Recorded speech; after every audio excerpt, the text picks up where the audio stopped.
Bonsoir à tous, ravi de vous retrouver dans VS Inside. Au programme de ce samedi soir, nous irons sur l'hippodrome de Woodbine au Canada. Il y aura 3 épreuves à jouer chez notre partenaire The Turf et à suivre en direct sur notre site canalturf.com, et nous irons également sur l'hippodrome de Saratoga. Il y aura 2 magnifiques rendez-vous, un groupe 3 et un groupe 1, vraiment 2 épreuves à ne pas manquer. Départ de la première à Woodbine aux alentours de 23h, 23h15 pour l'heure de la première sur l'hippodrome de Saratoga.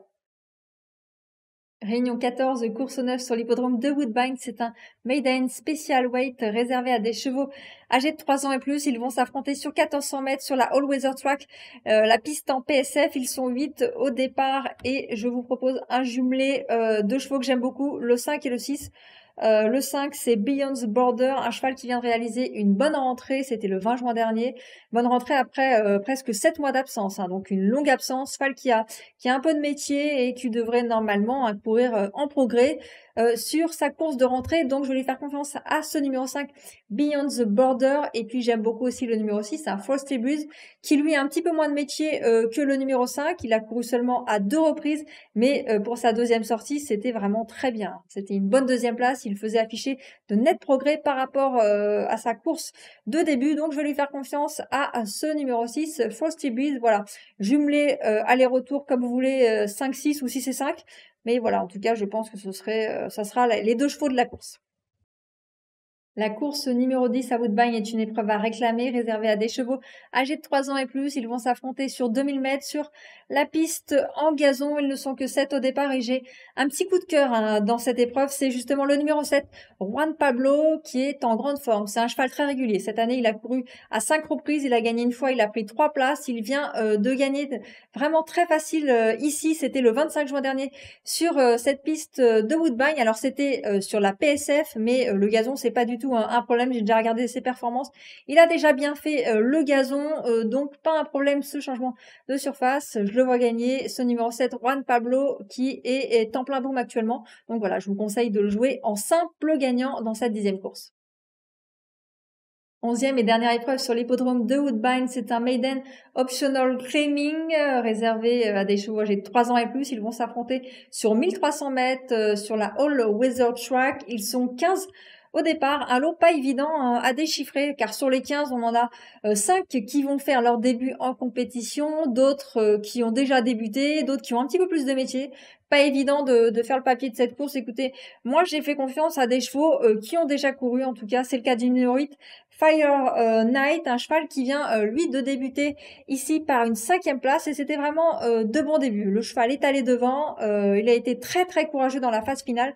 Les écarts à l'arrivée sont pas énormes. Voilà, c'était de bons débuts, pas évident pour un cheval d'aller devant dès ses débuts. En tout cas, il a été très courageux et je vais le retenir, car normalement les débuts ont dû lui faire du bien. Il devrait afficher des progrès pour sa deuxième sortie. Donc voilà, le 8, Fire Knight, je vais le prendre en base. J'aime beaucoup aussi le numéro 3, c'est Union Colonel, un cheval qui vient de faire une très bonne rentrée, cheval qui a un petit peu plus de métier, qui a déjà fait des belles perfs. Donc voilà, il devrait être monté en condition par rapport à sa course de rentrée. Donc je vais lui faire confiance à ce numéro 3, Union Colonel. Et puis écoutez, 2 chevaux si vous voulez faire un Z4. On a le 6, un boxeur Brief, qui a couru 2 fois sur cette piste. C'était vraiment très bien. 3e en débutant l'an passé et 4e dernièrement pour sa rentrée. C'était également très bien.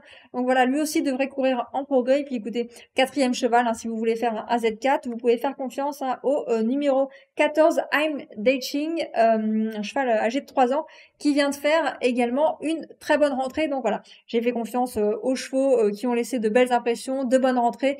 Normalement, ça devrait bien se passer pour cette dernière course. Réunion 15, course 9 sur l'hippodrome de Saratoga. Je vous le disais en introduction, on a 2 très belles courses à jouer chez notre partenaire The Turf sur l'hippodrome de Saratoga ce soir. On attaque avec une épreuve de groupe 3 réservée à la génération des 2 ans. Ils vont s'affronter sur 1200 mètres. Ils sont 12 au départ, c'est les Sanford Stakes. Mais écoutez, sur les 12 concurrents au départ, on en a 9 qui viennent de débuter victorieusement. Donc pas évident, ça n'a pas été évident de faire un choix dans cette première épreuve. Toutefois, j'ai vraiment bien aimé les débuts du numéro 1 vite, hein, c'est l'entraînement de Todd Pletcher, la monte de Irad Ortiz. Écoutez, un cheval qui vient de gagner comme un champion, c'était le 5 juin sur l'hippodrome de Belmont. Il laissait vraiment une très belle impression ce jour-là. Je vais lui faire confiance, en tout cas c'est la plus belle impression, je trouve, du lot parmi tous ces chevaux qui viennent de débuter. Donc, je vous conseille de le jouer en simple gagnant. On a également aussi deux autres belles impressions avec le numéro 8, hein, Headline Report, qui a débuté, lui, sur l'hippodrome de Kinland. C'était le 23 avril. Alors, il a repris un petit peu de fraîcheur hein, depuis. Voilà, ce sera une petite semi-rentrée. Mais écoutez, en tout cas, lui aussi a fait très belle impression pour ses débuts. Tout comme le numéro 2. Hein. Le numéro 2, c'est Candy Landing, l'entraînement de Brendan Walsh, lui aussi, très belle impression. Il a débuté victorieusement sur l'hippodrome de Churchill Down. Il a gagné très facile. Donc voilà, des belles impressions. Il y en a pas mal dans cette course. J'ai fait confiance à l'As, au 2 et au 8 pour cette très belle épreuve de groupe 3.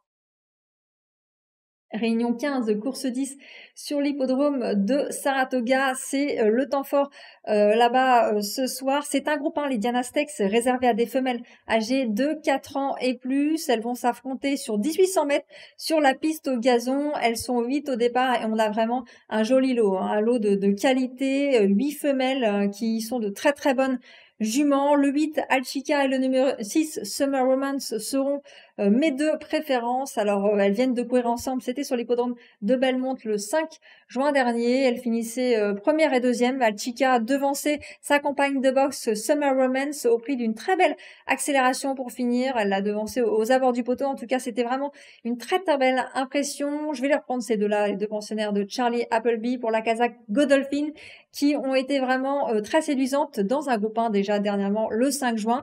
Donc, je vais leur faire confiance. Je vais mettre le 8 devant le 6. Et écoutez, pour un trio, j'aime beaucoup le numéro 7, hein, Lemista. Ça sera la monte d'Irad Ortiz, l'entraînement de Chad Brown, une concurrente entraînée auparavant en Europe. Écoutez, elle vient de rejoindre les box de Chad Brown et ses débuts sur l'hippodrome de Belmont Park, c'était vraiment très bien. C'était dans un groupe 3.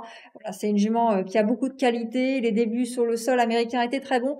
Je vais lui faire confiance à ce numéro 7, Lemista. Voilà mon pronostic pour cette très belle épreuve de groupe 1. Les deux pensionnaires de Charlie Appleby, le 8 devant le 6 et troisième cheval, ça sera le numéro 7, Lemista.